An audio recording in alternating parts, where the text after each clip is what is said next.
Crime Stoppers of Central India allows Indianapolis residents to share anonymous tips with law enforcement. Here are a few things Crime Stoppers wants you to know before you call. Holly Hayes / Indy star Kevin G. Rodgers, photo, provided by the Indiana University School of Medicine.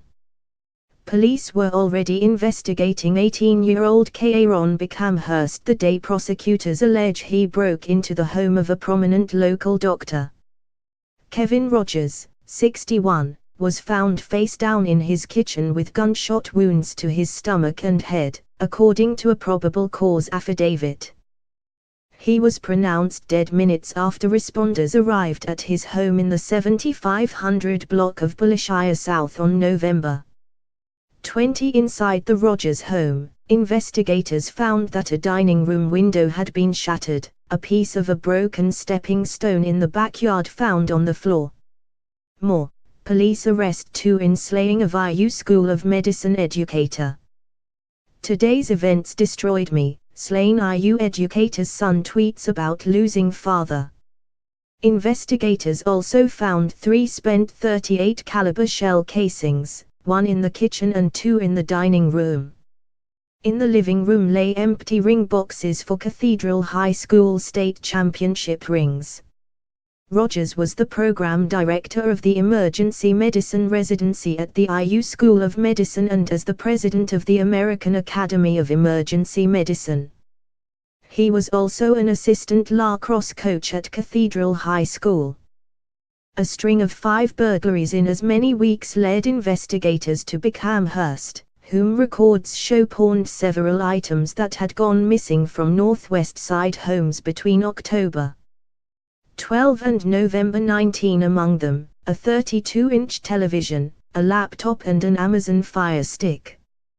Just after 10 a.m. the morning of the shooting, Rodgers' neighbor called police to report a suspicious tan Chevrolet had parked in the neighborhood and that 4 males had gotten out of it for 5 minutes and later ran back to the car and sped off. About 10 minutes later, detectives investigating the string of burglaries began following Bickham-Hurst's gold 2002 Impala.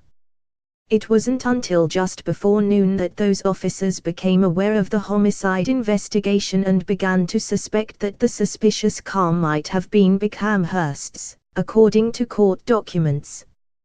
Just before 1 p.m., police watched as several occupants of the Impala got into a black Dodge Charger and drove off. Officers stopped the vehicle, but eventually let the car full of juvenile occupants go without searching the car. Just before 3 p.m., after several hours of surveillance, the officers stopped Bickham-Hurst for an expired temporary plate in the 6200 block of Gateway Drive. He admitted to pawning the items, which he said he received from his friends, according to court documents. He told officers he'd been with 3 other unnamed males that morning, and that they went to a neighborhood near 46th Street and Dundee Trail, according to court documents. They smoked for a while, he told them, but they didn't get out of the car. Using combined surveillance footage from businesses, schools and homes in the area as well as police reports and physical surveillance, detectives were able to piece together the car's path that morning. The Impala was first seen on West 46th Street near Dundee Trail just before 10 a.m., according to court documents.